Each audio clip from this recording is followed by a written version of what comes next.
In this episode, we continue our ventures along the Eyre Peninsula.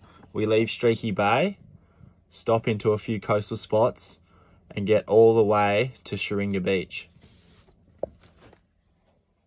G'day legends, welcome back to another episode. Today we're at Talia Caves. You guys will know the shot that we're thinking of when we show it to you. It's an iconic bit of a cave here, and we've just got ourselves a primo spot right on the ocean. So the van's about 100 metres behind us, and this is pretty much where we're staying. We've got ocean views and it's absolutely amazing. We're back with our friends ADU, Chris and Miriam. So we'll be exploring with them guys, and today should be a sick episode. We've just got our new boots. We've just picked them up. Presents. They're Blundstones. So we're going to be wearing them in today. Hopefully they don't give us any blisters. And it would be rude not to do a bit of boot scooting today in the new boots. So that's going to definitely happen. And hopefully we go see some good spots. So yeah, grab a coffee or a coldie. Let's get into it.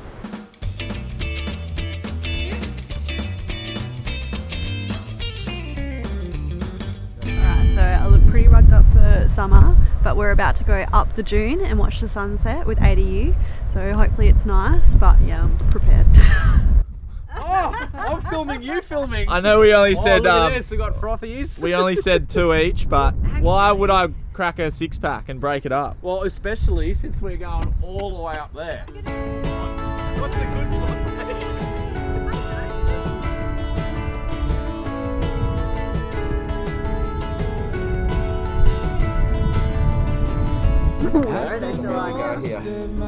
I've got a full beer. Look at the camera. We had No. our fun time today.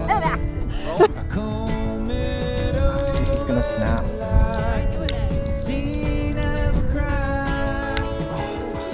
Look at that. That's our doggy. So pretty much what's happened is we brought a 6-pack up of beers, yet no way to open them.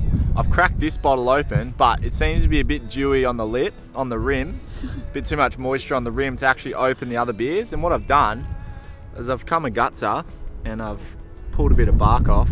And yeah, now my manhood is now gone because I can't open a beer with anything, which is, my old man would be spewing right now watching this. But yeah, Miriam's gone down to get me a Band-Aid, which is even worse for my manhood and my ego, and a bottle opener. So, and I just spilt me beer, so it's going well. Good sunset. I think we've only got Care Bears Band-Aids too. Oh, Care Bear, Yeah, right? Care Bears, so you get a look cute, because it's my favourite.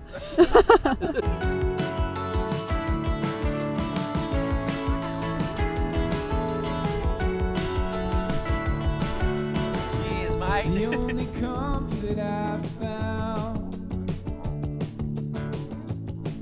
is blending in with another crowd.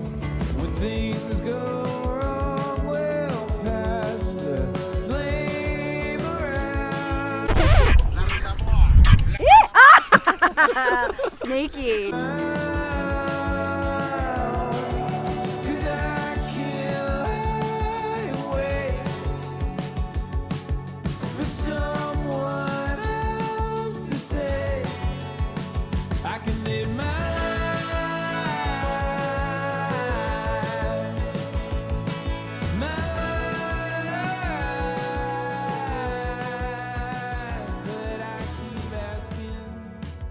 First stop of the day, we're at the tub. Apparently this place has actually collapsed, so we'll see if we can find it, but this is it. So apparently it's like a little nature's window. Nothing on Kalbarri, but we'll see.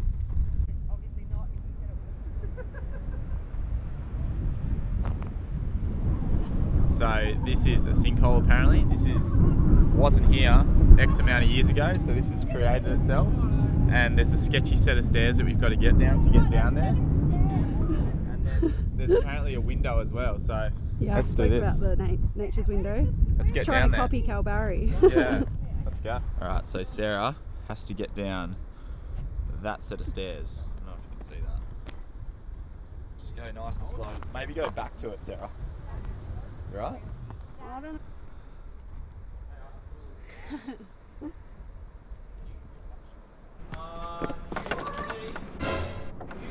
If you go down the other way, you can hold on to the branch while you climb. This way? Yeah. Excuse me. It's Just a little hiccup burp.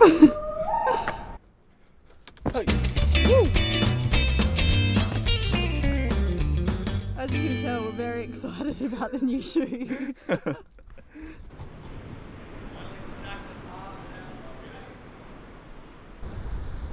This is called the tub. We're actually in the sinkhole now, so this wasn't here X amount of years ago. And it's the water, I'm pretty sure the water, well, there had to be some way for this to be a sinkhole. And by the looks of it, it's sunk in and then washed out to the ocean. So it must have been a huge weak point here. And now it pretty much goes all the way out. It'd be amazing on a big swell. I reckon the swell would rush up here. And yeah, this might not, you know, tickle too many people's fancies, but this is definitely pretty cool in my eyes. Haven't seen anything like this before. Cool. So, very exciting stuff.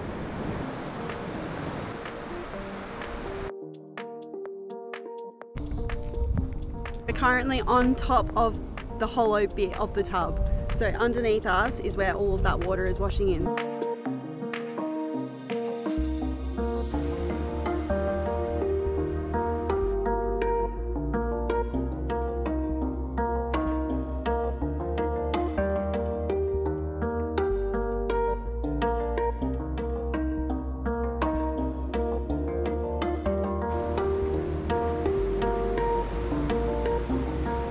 So we came down here to look at the tub, the big sinkhole, and then we were just walking along the top, having a little look. We were literally just about to leave to go to Talia Caves before it gets busy.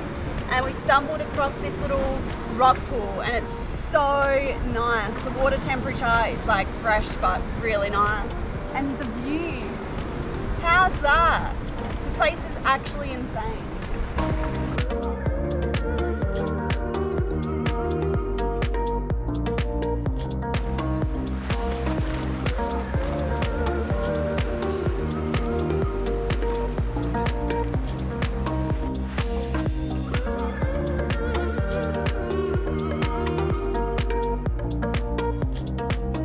We just saw a little sea lion right up near the rocks, and he had this huge octopus in his mouth, and he was just popping up, like showing us this octopus, and he'd go back down, pop back up again.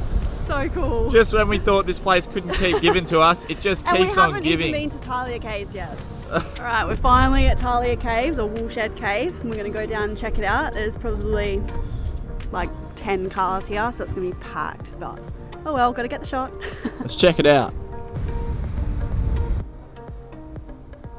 So we just got to Talia Caves and we thought it was actually a trek from the car park, but turns out it's probably actually under the car park. It's right here. So I reckon cars are parked literally just up there. And yeah, you wouldn't want to slip down here. It's a bit of seaweed. What do you reckon it smells like, Sarah?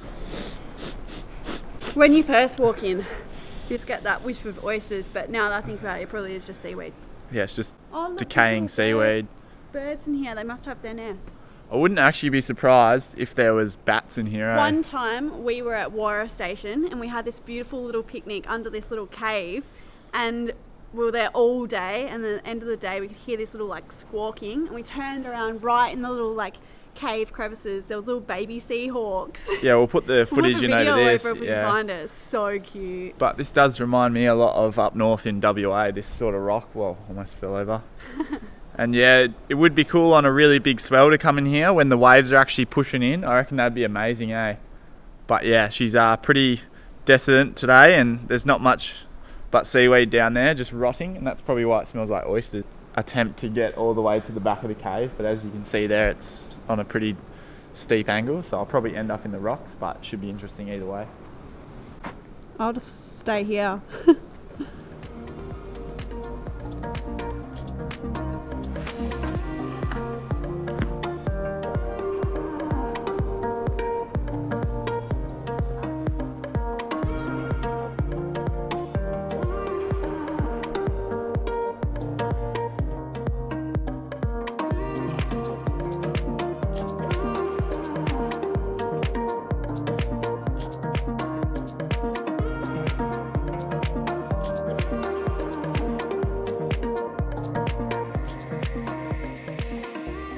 So we just went and had a look at Talia Cave. That was pretty cool. I think there is actually some bats living in there, so if you've got a bat net phobia, definitely don't go in there. Sarah's looking absolutely lovely today. You know, brand new boots, brand new hat. This hat I've had for ages. Everything's going on. We're on the hunt for some rock pools, so apparently there's some nice rock pools around the corner here, but we're yet to find them, and it was a very hard moral decision between scrapping the idea of going to look at the rock pools and going and get fish and chips from Venus Bay, but I think we're going to do that afterwards. Have you been? Running down It's like I waited all my life, so happy that I found you. On paper thin, haven't always been this shy, but haven't felt this in a while. So sad when we are apart. If you leave, you break my heart. I need you to need me too. Stay with me when it's getting dark. Hold me tight, close in your arms. I want you. So we've just done Talia Caves as well as the little rock pools around the side. That was super cool. There was like little fish and crabs and little anemones. I almost caught a crab. I had him by the flipper, and yeah, he just got away. I was spewing He was a big bunting crab, like it was huge. Now we've gone down to Venus Bay, which is like a little beach town about 20 k's from Talia Caves, so it's really only like a 15-minute drive, if that. And we're going to get some fish and chips for lunch, and then hopefully, well, we're not sure if there's a fish and chip shop here. Chris is at 95% sure there's fish and chips I here. didn't know that this was like maybe. Now I'm getting a little bit disappointed. We might be disappointed, but let's just Fingers crossed. Yeah, we'll just half glass full it, and we'll get fish and chips in about 10 I'm minutes. starving. I need fish and chips, otherwise I'm going to get hangry. Bingo. I thought it was probably you. Thank you. Oh, there we go. So we're just back at camp, and two blokes have just knocked on Chris's window, and they reckon they've done a clutch down in their Ranger down on the beach here, and they've asked to pull him out. I don't know why they didn't come to me and ask me to pull him out with my Prado. But he's been down here for a while, so I'm going to go have a look, see if he's alright. Just vanning it, pulled up in his 79, so he's going to come down and help as well, and hopefully get this poor bugger out. Oh, now old mate down here in the Ranger has just totally fried his cups. Can you smell it? Yeah. Oh, it stinks. So he's an absolute dead weight. So we're trying to get him up over that lump there and up onto the hard stuff. So go the Duramax. Stand back a bit, Sarah.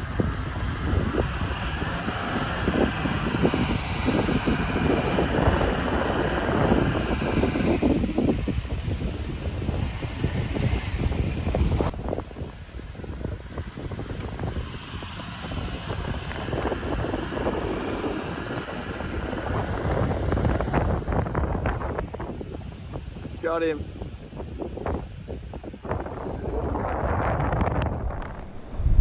Good morning, guys. So today is the day that Chris from ADU is finally going to get his first surf. He's been fluffing about, forgetting his wetsuit, making up all sorts of excuses to get out of surfing, and today's the day. There's no one out. There's a wave literally 100 meters from where we're parked, and he can't escape me today. So we're going to go out there, and there's a few waves coming through, which looks pretty nice, but yeah, I'm going to take the GoPro out, and hopefully Sarah can get some clips of Chris and see if this bloke can actually surf. So we've been talking a massive game, and I'm doubtful.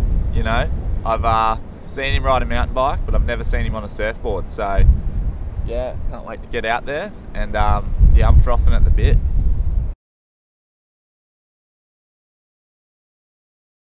You look, you got their wetsuit on. You almost popped your socket out putting your weddy on, Yeah, but that's I alright. did. I stretched up as far as I could and put my shoulder through and kick and went, yes. How good is this though? This is living, no one out, so we don't even know if it's surfable. And rad. the caravans are just parked right there. It's pretty cool. Epic spot. Epic spot. And we don't even know if this is a surf break. It probably isn't. Yeah, well, find out, won't we?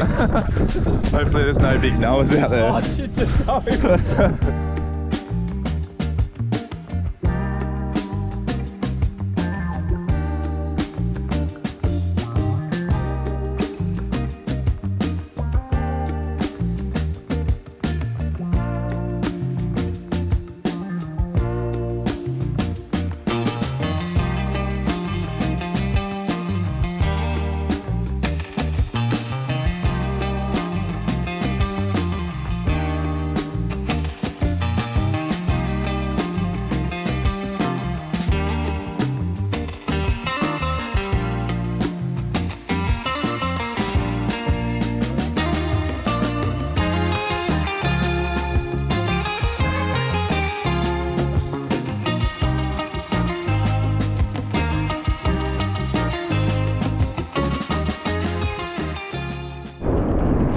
probably definitely the most fun surf I've had on the whole trip, and we're literally 100 meters from where we were camping, and I don't even know if this is like an actual wave that people surf. I've just sort of come down here. Chris has gone in, his shoulder's absolutely cooked, he reckons. He hasn't surfed for like 2 months.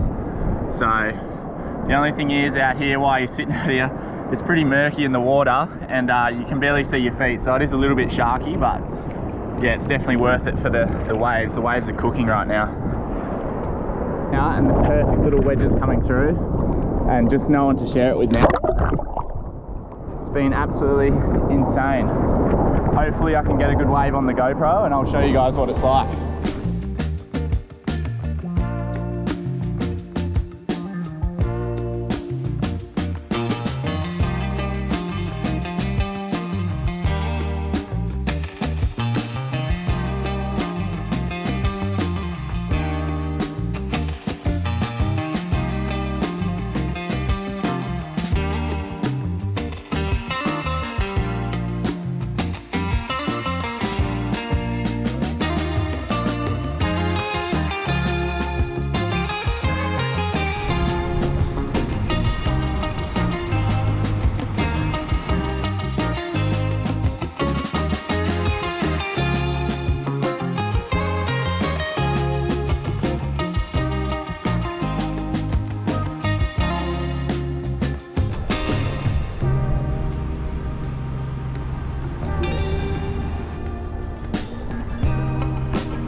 So we've just spent the day down at the beach all day. It's a beautiful day here.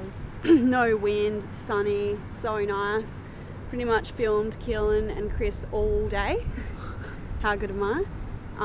And yeah, now we're going to head to Elliston. We're going to stop on the way at the tub. I think Raising the Suns and stuff are there, so we're going to say hello to them and then move on.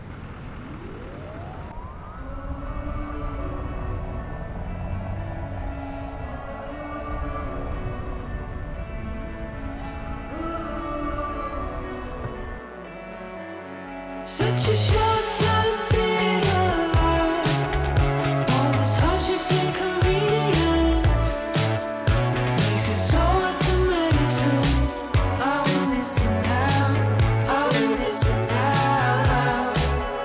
And I know it's just a matter of time before we tumble across the borderline. We can't go forward and we can't rewind. I will listen now.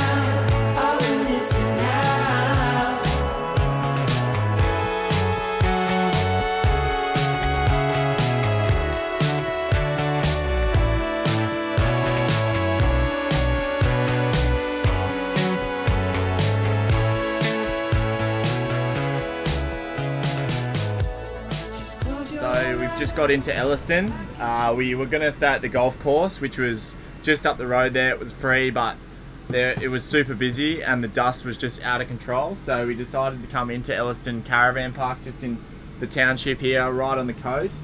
And we've got a beautiful little powered site. We've got the aircon cranking. Sarah's making some steamed veggies inside, and I'll take you outside and I'll show you exactly what I'm making out here. It's pretty special. So outside here we got pink snapper for dinner,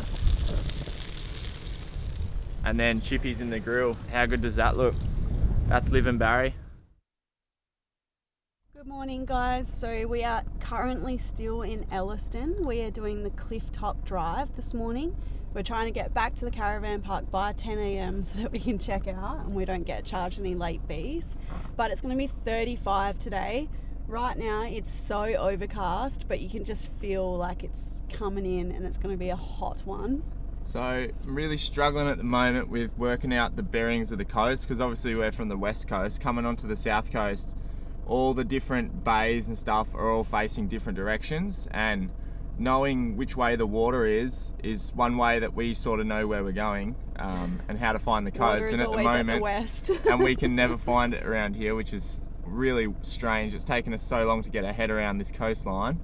But we're going to throw the drone up. This little coastal scenic drive looks really beautiful. We should have probably already had it up, but here's ADU. So just pulled up. Caught us.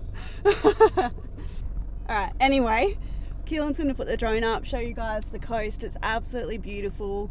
I feel like there is a lot of spots around here that look like Western Australia, but it also is so different. And then the further we go, the further it looks different, the more it looks different. So yeah, we're loving South Australia. It's amazing. Oh, she's windy. Alright, let's go.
He's lucky he got that because I paid for the drone.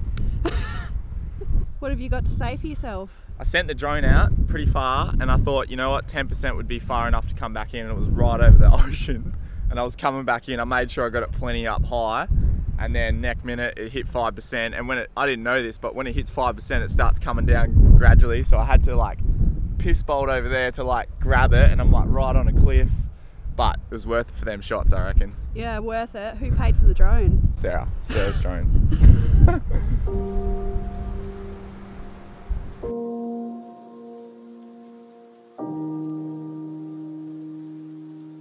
Yeah, bring it here. Here, come here. No, here, here. Good dog.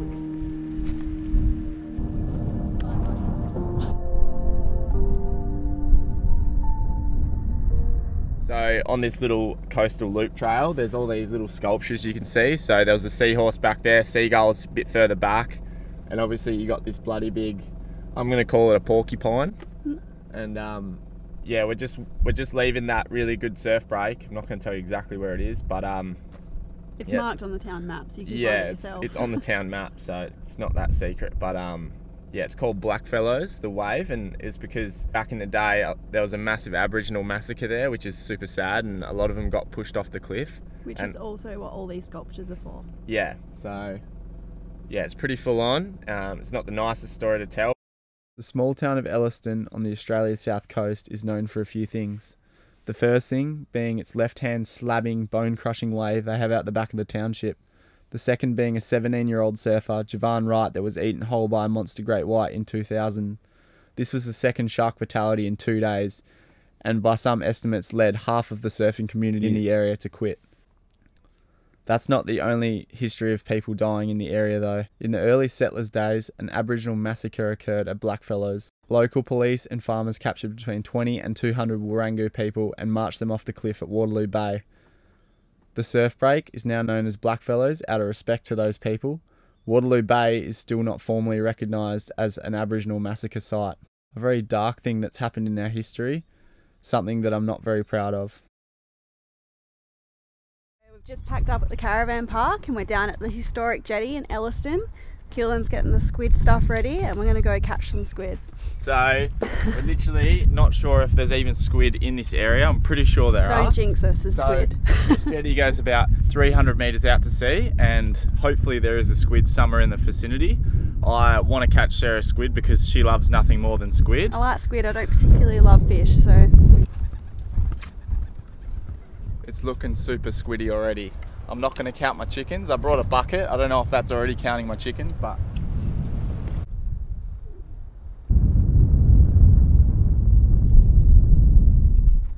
So, orange is going to be Sarah's little lure, and I'm going to use a pink one and see who comes out on top. Squid tend to like different jigs from day to day. One day they'll like a purple one, the next day they'll like a see-through transparent one, and then the following day they might want an orange one. So, what's the chances I get a squid first cast? Woo.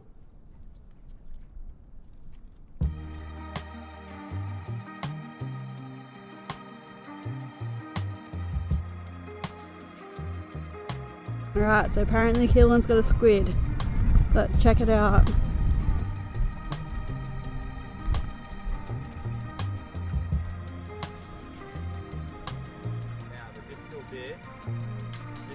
Leaving all my worries, I prepare for something new. I don't know, no. Whatever it was that held me back, I'm sure it wasn't true. Holding on too long and unresolved questions hold you down. So these creatures can actually change colours and that reflects their mood. So sometimes they're bright red, sometimes this one's actually got like a green trim around him. Pretty cool, but we've probably tried here for about an hour, so... I had literally just sat down and given up. It's pretty slow going, but that's not a bad sized squid, so we'll take that one. Yummy. How good's that? I got a little squid. Maybe I freaked out and gave the rod to Keelan, but somewhat caught a squid.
So we just got to Sharinga Beach and we're just trying to manoeuvre the van around.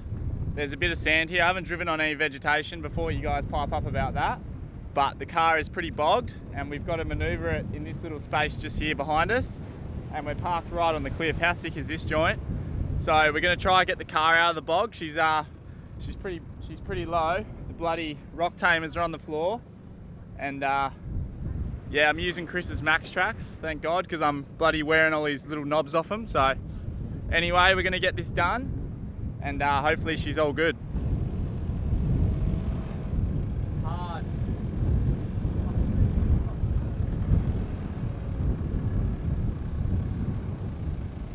Hard without jackknifing. Right, hook it now, hook it now.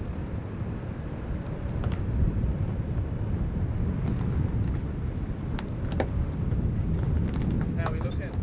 Big, keep coming. Alright, coming back, heaps.